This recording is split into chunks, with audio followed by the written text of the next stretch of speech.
안녕하세요. 저는 대학생 딸 하나, 고등학생 아들 하나를 둔 49의 여자입니다.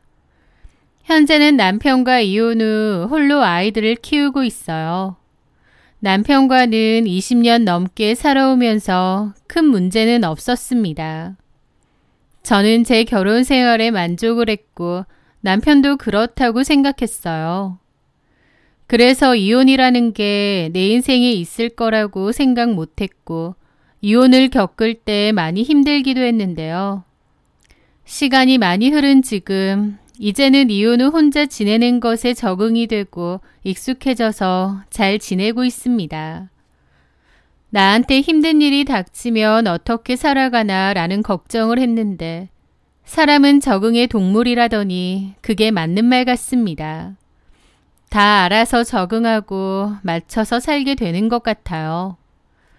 아무 문제 없던 결혼 생활을 하던 제가 갑자기 이혼을 하게 되고 또 남편이라는 작자를 제 인생에서 지워버린 이유가 있습니다. 그 이유에 대해 얘기해 볼까 합니다. 제 전 남편은 덕망 있는 교수였습니다. 주변 친구들은 우스갯소리로 선비라고도 불렀죠. 직업도 교수인데다 성격도 차분하고 진중하고 조용하고 그런 사람이었거든요. 저는 남편으로서 또 사람으로서도 그를 존경했습니다. 남편을 존경하고 존중하며 사는 게 쉽지 않다고도 하는데 존경할 수 있는 남편을 만난 저는 참 복받았다고 생각했어요. 저는 전혀 몰랐던 거죠. 마냥 선비같이 점잖던 남편의 내면에는 추악한 욕망으로 들끓고 있다는 것을요. 남편은 명문대 교수였습니다. 학교에서도 학계에서도 신망이 두터운 지성인이었죠. 저는 과거에 친척의 소개로 남편을 만나고 결혼까지 한 케이스입니다.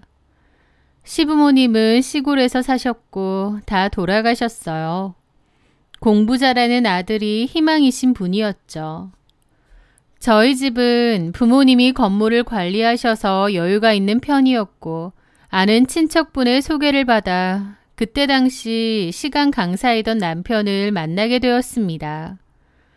남편이 교수가 될 수 있게 저희 부모님도 물심양면 많이 도와주셨죠. 어쨌든 그 후 저희 아버지가 저에게 건물 하나를 물려주셨고 저는 그곳에서 건물 관리도 하면서 스터디 카페도 운영합니다.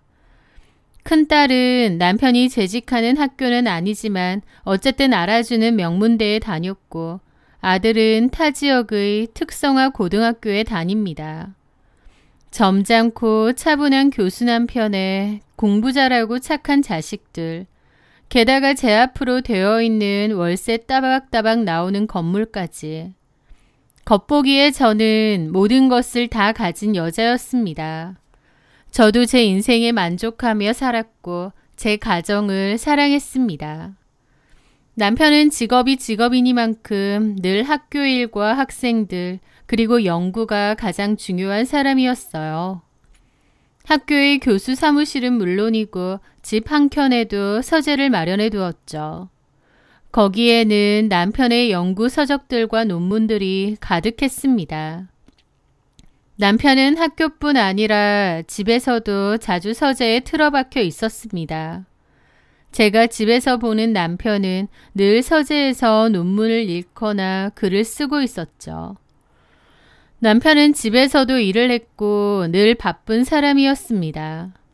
남편의 서재는 마치 그의 인격 그 자체인 것처럼 반듯하고 단정해 보였습니다. 저는 종종 지인들에게 우리 남편은 딱 학자 스타일이에요 라고 말하기도 했죠. 주변에서 교수 남편 재미없어서 어떻게 사냐, 맨날 공부만 하고 도대체 무슨 재미로 사느냐고 하기도 했습니다. 골프나 등산 등 활동적인 취미를 즐기는 다른 남편들과 달리 제 남편은 그런 활동적인 취미조차도 안 했으니까요. 게다가 살가운 애정 표현이나 유머 감각과도 거리가 먼 사람이었습니다. 조용하고 감정 표현도 잘 없었고요. 물론 사람 자체는 그렇게 재미있고 즐거운 사람이 아니에요. 하지만 저는 그런 남편의 모습조차도 사랑했습니다. 부부 사이에 가장 중요한 것은 서로에 대한 존중과 신뢰라고 생각하는데 남편과 저는 뜨거운 사랑은 아닐지라도 서로의 지성과 삶을 존중하는 동반자라고 생각했으니까요. 저는 학자로서의 남편을 깊이 존경했고 남편의 평온한 세상을 지켜주는 것이 아내인 저의 역할이자 내조라고 생각했습니다. 그렇게 잔잔한 호수 같은 평화가 저희의 삶이라고 믿던 어느 주말이었습니다. 그날 저는 볼일을 보고 집에 돌아왔는데요. 딸은 약속이 있어서 나갔고 아들은 기숙사 생활을 하기에 주말에도 자주 안 올라왔습니다. 그래서 주말에도 주로 남편과 저만 있었죠. 저는 남편이 먹을 만한 간식거리를 사와서 들어왔는데 남편은 서재에 있는 1인용 소파에서 잠이 들어있더라고요. 주로 서재에서 지내는 남편은 일을 하다가 책상에서 엎어져 잘 때도 많았어요. 그래서 제가 남편을 생각해 푹신한 1인용 리클라이너 소파를 놓아두었거든요. 그 후에 남편은 연구를 하다가도 피곤하면 거기에 앉아 자주 자곤 했죠. 그날도 남편은 안경을 코에 걸친 채 그 소파에 앉아 잠이 들어 있었습니다. 저는 담요라도 하나 덮어줄까 하고 주변을 살폈는데 문득 보니 책상 위가 지저분하더라고요. 남편이 아마 출출했던지 빵을 꺼내 먹은 것 같은데 책상 위에 빵 부스러기가 가득한 겁니다. 저는 서재 한편에 놓아둔 물티슈를 꺼내 책상 위를 닦아주었습니다. 그러다가 제 팔꿈치가 마우스를 툭 건드렸습니다. 그와 함께 절전 모드였던 컴퓨터 화면이 탁 하고 켜졌어요. 바탕화면은 우리 네 가족이 활짝 웃고 있는 사진이었죠. 그런데 화면에 폴더 하나가 열려져 있었는데요. 그 폴더 안에 들어있던 사진들은 배경화면인 저희 가족 사진과는 전혀 어울리지 않는 그런 사진들이었습니다. 바로 처음 보는 낯선 여자의 사진이었거든요. 사진은 5-6장 정도 되었습니다. 이게 누구지 싶어 한 장을 눌러서 크게 봤는데 끼케야 20대 초중반으로 보이는 여자 사진이 뜨는 겁니다. 굉장히 미인이고 화장이 짙었죠. 그런데 이 여자가 누군데 남편이 보고 있었을까 싶고 좀 황당하더라고요.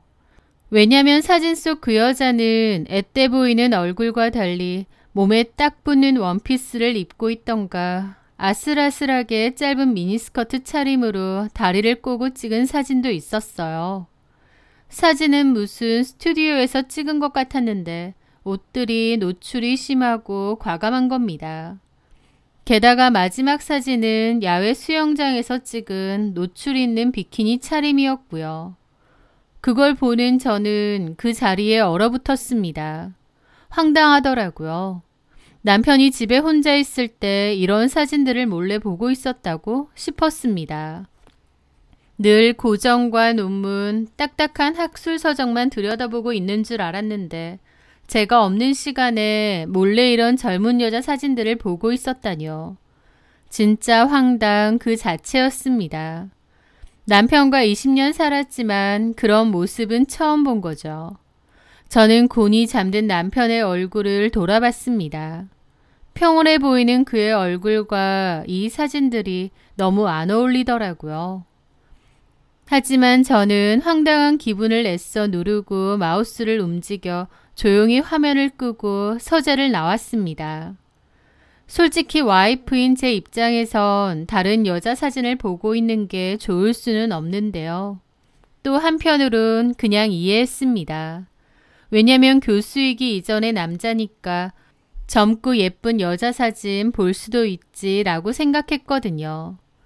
아마 그 사진 속 여자는 제가 잘 모르는 연예인이나 모델인 것 같은데 남편도 호기심에 본 게 아닌가 싶었습니다. 남편이 무슨 18살 사춘기 남자아이도 아니고 제가 이런 걸로 호들갑 떠는 것도 말이 안 됐죠. 또 남편도 어쨌든 남자니까 젊고 예쁜 여자한테 눈길이 갈 수도 있는 거고 이런 사진 볼 수도 있다고 생각했습니다. 무슨 포르노 사진 같은 것도 아니고 그냥 노출이 조금 있는 옷을 입은 여자 사진이었으니까요. 솔직히 나이도 있는 남편이 조금 주책이라는 생각이 없진 않았지만 연예인이나 모델 사진 몇 장 다운해서 본 걸로 괜히 남편과 얼굴 붉히고 싶지도 않았습니다. 그리고 제가 이걸 얘기하면 남편도 너무 부끄러울 것 같았습니다. 남편의 자존심과 체면을 지켜주기 위해 모른 척하기로 했던 거죠. 한편으론 남편도 저런 걸 보는구나 라는 생각 정도 있었긴 했지만 별다른 문제까지는 아니었습니다. 저희가 한창 깨가 쏟아지는 신혼기간도 아니고 그런 걸로 질투할 나이도 아니고요. 그러니까 저는 그때까지만 해도 남편이 인터넷에서 떠도는 이름 모를 연예인이나 모델 사진을 눈요기로 저장한 것이라고, 그것이 중년 남자의 조금 민망한 호기심일 뿐이라고 대수롭지 않게 생각하고 넘어갔던 거죠. 그런데 그로부터 얼마 뒤 저는 그 모든 것이 저의 순진한 착각이었다는 것을 깨닫게 됩니다. 저는 가장 친한 친구인 주리를 만나 점심을 먹으려고 했습니다. 주리는 제 고등학교 때부터 친구인데 가족끼리도 다 알고 가장 친한 친구입니다. 워낙 오래된 사이기도 했고 가까운 친구라서 꼭 가족 마냥 친자매 마냥 서로의 속마음도 털어놓는 그런 친구죠. 주리네 집 사정도 제가 다 알고 반대로 주리도 그랬습니다. 제 일을 자기 일처럼 생각해주면서 발벗고 나서줄 그런 의리 있는 친구였거든요. 어쨌든 한동안 서로 바빠서 못 보다가 오랜만에 약속을 잡게 되었어요. 식사를 하려고 어딜 갈까 하다가 저희 집 단골 식당으로 가자고 했습니다. 그곳은 남편과 제가 자주 가던 고급 한식당이었는데요. 음식이 간이 세지 않고 맛있어서 저도 거길 좋아하는데 사실 저보다는 남편이 유달리 거기를 좋아합니다. 바깥밥을 별로 좋아하지 않는데도 그 식당을 즐겨갔죠. 그래서 한참 갈 때는 일주일에 2번씩도 갈 정도로 자주 갔는데 근래에는 남편이 너무 바쁘다고 해 통 못 갔습니다. 주리에게 물어보니 좋다고 해서 그리로 가게 되었죠. 제 차를 같이 타고 가기로 했고 식당으로 들어섰습니다. 야외 주차장으로 들어가서 주차를 하고 있을 때였어요. 주리가 제 팔을 톡톡 치더라고요. 어머 은영아, 저기 네 남편 아니야? 주리의 말에 고개를 들어보니 정말 제 남편이 식당에서 나와 주차장으로 들어오고 있는 겁니다. 식사를 하고 온 모양이었어요. 어떻게 여기서 다 만나나 싶어서 반갑더라고요. 저는 남편을 내려서 부르려고 하는데 남편이 향하는 곳을 본 순간 몸이 굳어져 버렸습니다. 남편의 차 앞에는 몸에 딱 붙는 화려한 원피스 차림의 웬 젊은 여자가 서 있는 거예요. 계산하고 나오는 남편을 기다리고 있는 것 같았죠. 주리도 놀라 저 여자 누구야 라고 물었지만 저 역시도 처음 보는 여자였습니다. 그런데 이상하게도 얼굴이 낯이 익은 거예요. 분명 처음 보는 여자인데도 낯이 익었던 거죠. 그리고 곧 제 머릿속에는 얼마 전 남편의 컴퓨터에서 봤던 바로 그 사진 속 여자가 떠올랐습니다. 거기 서 있는 그 여자가 바로 사진 속 여자였던 거예요. 남편은 차 앞에서 기다리고 있는 그 여자에게 다가갔고 여자는 너무나도 익숙하고 당연하다는 듯 남편에게 다가가 팔짱을 꼈습니다. 남편은 주위를 의식한 듯 조금 주변을 살피며 조수석 쪽으로 향했고 익숙하게 조수석 문을 열었습니다. 그 여자는 차에 올라탔고요. 저는 그 모든 광경을 넋이 나간 채 지켜볼 수밖에 없었습니다. 주리는 제 옆에서 저게 뭐야? 너네 남편 지금 바람 피우는 거야? 라며 경악했습니다. 하지만 제 귀에는 아무것도 들리지 않았어요. 남편의 차가 떠나고 나서도 저는 멍청하게 있었습니다. 주리가 저를 부르는 것조차도 모르다가 겨우 정신을 차렸죠. 주리는 이게 다 뭐냐고, 저 여자 누구냐고, 저보고 아는 여자냐는 겁니다. 그러면서 네 남편 지금 바람 피우는 거 딱 걸린 거냐고 했죠. 그러면서 지금이라도 시동 걸고 따라가재요. 아직 놓치지 않았을 거랍니다. 하지만 멍해진 저는 아니라고, 이미 갔을 거라고 그랬죠. 주리는 다시 한번 저 여자 누구냐고, 혹시 아는 사람이냐고 물어보더라고요. 저보다 주리가 더 흥분하고 화가 난 듯 했습니다. 주리의 물음에 저는 겨우 대답을 했습니다. 얼마 전 남편의 컴퓨터에서 저 여자의 사진을 봤었다고. 연예인이나 모델 사진을 본 건 줄 알았는데 저 여자를 만나고 있으니 너무 황당하다고요. 그 말에 주리도 놀라더라고요. 세상에, 그럼 연예인이나 모델 사진을 본 게 아니라 상간녀 사진을 보고 있었다는 거야? 집에서? 니네 남편 미친 거 아니니? 주리 입에서 상간녀라는 말이 나오니 머리가 띵해지더라고요. 저는 넋이나가 허둥지둥 남편에게 전화를 걸려고 했어요. 물어봐야 했거든요. 그런데 주리가 식겁하며 저를 말리더라고요. 너 뭐 하는 거야? 저 여자 누군지, 왜 같이 차 타고 가는지 남편한테 물어봐야지. 야, 잡을 거면 아까 현장을 잡았어야지. 이제 와서 전화해서 물어본다고? 그럼 네 남편이 옆에 여자 있어 그러겠어? 그럼 어떡하지? 너 정신 차려. 우리 언니 알지? 우리 언니가 형부 외도질할 때 증거도 없이 난리치다가 오히려 의부증환자 취급받았던 거 기억 안 나? 그것 때문에 조카들 양육권도 못 갖고 오고 정신병원 입원할 뻔했잖아. 형부, 아니 그 자식이 얼마나 악랄하게 나왔는데. 주리의 말에 저도 기억이 나더라고요. 전에 주리가 자기 언니인 주연이 언니 얘기를 해주었거든요. 주연이 언니 남편이 바람이 났고 언니가 정말 마음고생을 많이 했다고 했습니다. 아무 증거도 없이 난리쳤다가 역으로 곤란한 상황에 많이 처했다고 했거든요. 주리가 그때 저한테 그 일을 얘기하면서 분통 터져 했던 게 기억이 나는 겁니다. 이런 건 무조건 증거 싸움이야. 내가 우리 언니 지켜보면서 학을 뗐다고. 네 남편 여기서 잡아떼거나 숨기면 어쩔 도리가 없다니까. 일단 진정하고 집에 가서 그 사진부터 다시 확인해봐. 저 여자 맞는지. 저는 주리의 조언대로 집에 돌아오자마자 남편의 서재로 달려갔습니다. 하지만 다운로드 폴더는 텅 비어 있었어요. 남편이 그새 모든 사진을 지워버린 겁니다. 아마 원래 지웠어야 될 사진인데 그때 실수로 남겨둔 것 같고 그걸 제가 본 모양이었죠. 그 사진이 없는 걸 안 순간 진짜 바람이 맞구나. 그 여자가 상간녀였구나 싶어서 온몸에 힘이 풀려 그 자리에 주저앉을 뻔했습니다. 내가 그토록 믿고 의지했던 남편이 이럴 수가. 그 충격은 이루 말할 수가 없더라고요. 그날 밤 주리에게서 다시 연락이 왔습니다. 은영아, 내가 우리 언니한테 네 얘기했더니 언니가 너랑 꼭 한번 얘기하고 싶대. 너한테 해줄 얘기가 많다고. 너 우리 언니 한번 만나볼래? 그 말에 저는 알겠다고 했습니다. 남편이 바람을 피는 것 같긴 한데 뭘 어떻게 해야 할지 혼란스럽기만 했거든요. 이런 상황을 겪어봤고 잘 아는 주연이 언니의 얘기를 들어봐야 했죠. 그렇게 다음 날 조용한 찻집에서 주연 언니를 만나게 되었습니다. 몇 년 전 한창 이혼 소송 때문에 고생하던 언니를 봤을 땐 정말 파리하고 힘들어 보였는데 몇 년 사이에 언니는 차분해져 있고 눈빛부터가 달라져 있더라고요.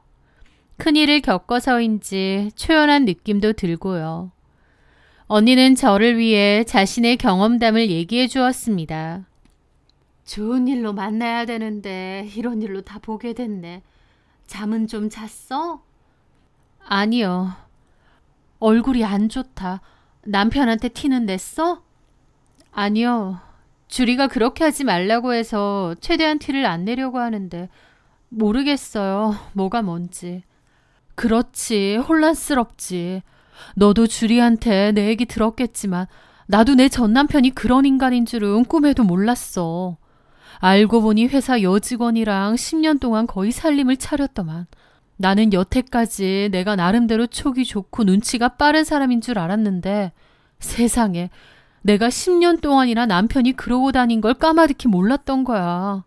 남편에 대한 배신감도 배신감인데 내가 너무 한심하고 바보 같아서 미치겠더라고. 어떻게 남편이 10년이나 그것도 같은 회사 여직원. 나도 얼굴 잘 알고 있는 여자 말이야.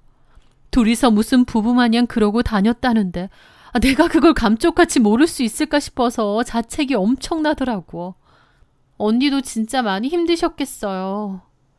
말도 못하지. 한 달 만에 살이 6kg가 빠져버리고 머리가 뭉텅뭉텅 빠지더라. 그래서 어떻게 하셨는데요? 처음에 나도 이런 일이 처음이니 어쩔 줄 모르잖아. 그저 남편 족치고 내가 다 한다고 난리쳤어. 그때 나는 증거도 있었고 남편이 한 번만 봐달라고 싹싹 빌더라고. 그 여자랑은 당장 끝낼 거라고. 나도 애들 생각해서 이혼은 하기 싫었거든. 그래서 남편 믿고 눈앞에서 증거를 다 없애줬어. 그때는 그게 가정을 지키는 일이라고 생각해서 그랬던 건데 나중에 내 발등 제대로 찍은 거지. 증거도 없겠다. 나중에는 되려 내가 의부증 환자라고 적반하장으로 나오면서 나 정신병원에 쳐넣으려고까지 하더라. 그 미친 인간이. 그때 얼마나 기막히고 억울한지. 나도 잘못했던 거지. 증거를 좀 남겨두고 그렇게 했어야 하는데 그런 일이 처음이라 어리석었던 거야. 내가 너무 분통이 터져서 그 여자 찾아가서 머리채를 잡고 때렸는데 오히려 폭행으로 고소당해서 벌금까지 냈다니까. 네? 정말요? 그때 진짜 알겠더라. 증거가 무조건 중요하구나. 얼마나 억울하고 화가 나는지 콱 죽어버리고 싶을 정도였는데 애들 때문에 참은 거야. 그때 생각하면 지금도 자다가도 벌떡벌떡 일어나. 나는 몰라서 그런 일 겪었기 때문에 은영이 너는 그런 실수하지 말라고 내가 만나자고 한 거야. 언니는 과거의 본인 이야기를 허심탄회하게 털어놓으면서 저를 진심으로 걱정해 주었습니다. 저는 같은 실수를 하지 말라고 하는 언니가 너무 고맙더라고요. 하지만 저는 증거가 없는데 어떻게 증거를 얻을 수 있냐고 물었습니다. 그랬더니 언니가 그러더라고요. 내가 그때 별짓 다 해봤거든. 나 혼자서 증거 얻어보려고 용을 썼는데 잘 안 되더라고. 그냥 사람 쓰는 게 제일 확실하고 깔끔해. 내가 어설프게 증거 모은다고 하다가 걸리는 바람에 의부증 환자로 몰리고 나중에 소송에서도 불리할 뻔했거든. 차라리 남편한테는 아예 모르는 척 포커페이스 유지하면서 뒤에서 싹 조사하는 게 낫다니까. 내가 그 인간들 때문에 이런 쪽으로 박사가 됐잖아. 그러면서 언니는 자신이 그때 이용했던 믿을 만한 심부름 센터가 있다고 했습니다. 주연 언니는 심부름 센터조차도 사기가 많아서 몇 번 당하고 겨우 찾은 곳이라고 하더라고요. 언니가 힘들게 알아본 곳인데 저한테 쉽게 알려줘서 고마웠죠. 언니는 어쨌든 여기 연락해서 만나보고 상담을 해보라고 했습니다. 언니가 같이 만나줄 수도 있다고 했죠. 그런데 저는 마음 한구석엔 그래도 바람이 아닐지도 모른다. 모텔도 아니고 그냥 식당에서 같이 나온 것뿐이니까 라는 헛된 희망도 있었어요. 그때까지도 저는 남편을 믿었던 거죠. 말도 안 된다는 걸 알면서도 이혼은 하기 싫었기에 그런 믿음을 가졌던 것 같습니다. 하지만 저는 남편의 진실을 알기가, 그 판도라의 상자를 열기가 겁이 났던 것 같아요. 그 사이에 주리가 연락이 왔고 저는 이런 제 심정을 솔직하게 얘기했습니다. 주리는 제가 결정할 일이라고 하면서도 그래도 확인을 해야 나중에 후회가 없지 않겠냐고 했죠. 결국 저는 수십 번의 망설임 끝에 주연 언니에게 연락을 했습니다. 그리고 남편에 대해서 알아보기로 했어요. 제발 그 모든 것이 제 오해이기를 바라면서요. 그렇게 저는 언니에게 연락을 했고 그 사람을 직접 만났습니다. 저에게 있었던 일을 얘기해줬고 남편에 대한 필요한 정보도 넘겨주었습니다. 그 사이 남편에게는 최대한 티내지 않으려 했는데 한 집에서 살면서 그러는 게 쉽지 않더라고요. 몇 번이나 남편에게 솔직하게 말하라고 따지고 싶은 걸 겨우겨우 참았습니다. 어쨌든 그렇게 지옥 같은 2주 정도의 시간이 흘렀을 때였습니다. 주연 언니에게서 전화가 왔습니다. 은영아, 오늘 자료 받기로 한 날이지? 마음 단단히 먹고 나와. 주리도 같이 오려면 오고. 마음을 단단히 먹으라는 주연 언니의 말에 저는 각오를 좀 했습니다. 생각보다 남편과 그 젊은 여자가 아주 깊은 불륜관계였을지도 모르겠구나 라고요. 보통 사이가 아니니 주연 언니도 저보고 마음을 먹으라는 건 줄 알았죠. 하지만 그때까지도 저는 가정을 지켜야 한다는 생각이 강했습니다. 그래도 아이들을 위해서 이혼은 하지 말자. 그 여자와 끝을 내게 하고 남편에게 사과받고 돌아오게 만들자라는 생각이 강했죠. 그런데 약속 장소에 나가고 먼저 앉아서 흥신소 직원과 얘기를 나누고 있던 언니는 저에게 이렇게 말하는 거예요. 차라리 내 전 남편처럼 상간녀 하나랑 그런 게 낫겠더라. 네 남편은 더 미친놈이야. 네? 이게 뭔 소린가 싶더라고요. 상간녀 하나라니요. 어리둥절한 저에게 그 흥신소 직원이 조사한 내용을 얘기해 주었습니다. 굉장히 충격적인 사실이었어요. 그 직원은 여러 장의 사진을 꺼냈습니다. 여자들 사진이었는데요. 제 남편의 상간녀하고는 다른 여자들이었어요. 그런데 사진 분위기가 제가 남편 컴퓨터에서 봤던 그 여자의 사진과 비슷했습니다. 같은 스튜디오에서 찍은 사진들 같았죠. 이게 다 뭐예요? 그 직원이 그러더라고요. 저희도 이번에 알게 됐는데 서울 강남에서 암암리에 성행하는 VIP들만 상대하는 스폰서 기획사에 등록되어 있는 여자들 명단이에요. 네? 뭐라고요? 저는 제대로 못 알아들었습니다. 그 직원은 다시 얘기해 주더라고요. 돈 많은 남자들이 주로 회원으로 등록되어 있고요. 젊고 예쁜 여자들을 데이트 상대로 고르게 하고 매칭해 주는 곳입니다. 심부름 세터 직원은 조사 내용을 제 앞에 펼쳐놓았습니다. 여자들을 쇼핑하듯 고르고 데이트를 하는데요. 가격은 한 번 만나는데 200만 원부터 1000만 원까지 다양하다고 했습니다. 꼴의 계약서도 작성하는데 그냥 물론 계약서에는 식사하고 대화하는 거라고 적혀 있는데요. 물론 계약서상으론 그렇게 적혀 있지만 실제로는 절대 아니라고 했습니다. 법망을 피해가려고 그렇게 적혀 있는 거라고 했죠. 누가 처음 보는 여자랑 식사하려고 그 많은 돈을 지불하겠나요? 그 직원조차도 이런 서비스가 있다는 게 생소하다고 했습니다. 그런데 제일 충격적인 건 제 남편이 그곳의 VIP 고객이라는 것이었습니다. 대학생 선호, 순종적인 스타일을 좋아한다고 취향까지 적혀 있다더군요. 남편은 유독 어리고 예쁜 여자들만 찾았고 지난 몇 년간 내 남편을 거쳐간 여자들만 해도 그 수가 엄청나다는 것이었습니다. 그가 이런 짓에 쏟아부은 돈도 거의 억 단위였죠. 심지어 지금 만나는 그 여자 전에는 갓 20살짜리 여대생도 만났다고 했습니다. 제가 제일 경악했던 게 이 부분이에요. 제가 사진으로 봤던 그 여자는 26살이었고 그전에는 20살짜리도 만났다는 겁니다. 20살이라니 이제 갓 대학에 들어간 제 딸이 20살입니다. 말 그대로 딸 같은 아이들과 돈으로 추악한 관계를 맺고 있었다니 그것도 한둘이 아니라니 쇼핑하던 여자를 고르고 그런 관계를 즐겨왔다니 너무나 큰 충격에 숨조차 쉴 수 없었습니다. 차라리 한 여자랑 불륜짓을 하는 게 더 나을 거라는 주연 언니의 말이 무슨 말인지 알겠더라고요. 유명 드라마 대사처럼 사랑에 빠진 게 죄는 아니잖아 그러면서 불륜짓거리 하는 인간이 차라리 인간적이기라도 하죠. 이건 무슨 물건 고르듯 입맛대로 사람을 고르고 돈으로 사고 파는 거잖아요. 학교에서 학생들 가르치고 또 그만한 자식들이 있는 남편이 이런 파렴치한 짓을 저지르다니요.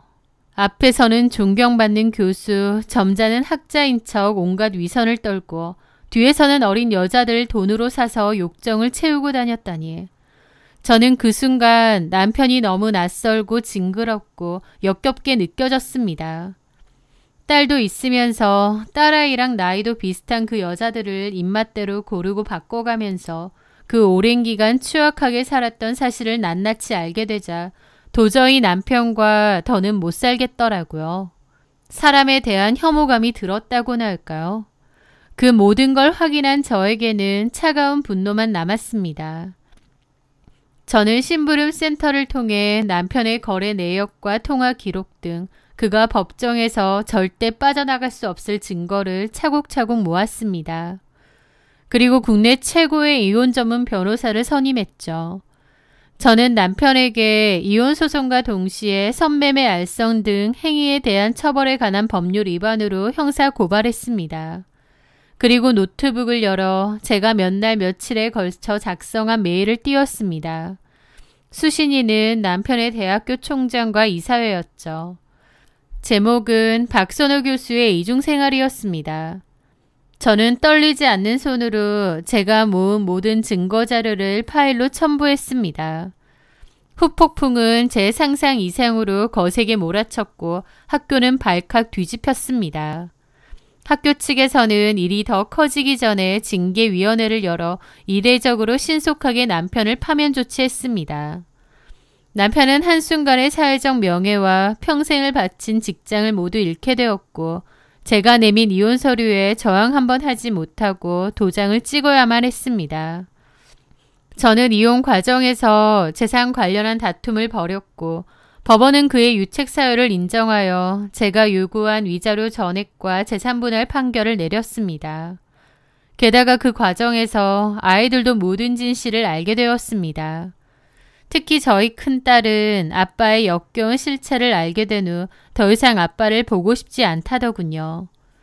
남편은 학계에서는 퇴출당했고 결국 과거에 시부모님이 사셨던 시골의 낡은 집으로 내려가 살고 있다는 소식을 전해 들었습니다. 남편이 한 짓이 너무 파렴치해서 불쌍한 마음조차 안 들더라고요. 한때는 존경받으며 학생들을 가르치던 교수가 이제는 세상의 손가락질을 받으며 고독 속에서 자신의 죄를 곱씹으며 살게 된 거죠. 가끔 밤하늘을 보며 생각합니다. 그가 스스로 만든 지옥의 가장 밑바닥에서 어떤 밤을 보내고 있을지, 어떤 생각을 할지요. 본인의 행동에 대해서 그 더러운 욕망에 대해서 꼭 후회하고 반성하며 살았으면 합니다. 본인으로 인해 가족들이 어떤 고통을 받았는지도요. 그때 제가 단호한 결정을 내렸던 건 잘한 일이라고 생각합니다. 큰 충격과 상처가 있었지만 시간이 지나면서 무뎌지고 지워지겠지 생각하며 하루하루를 잘 살아가려 합니다. 제 사연 들어주셔서 감사합니다.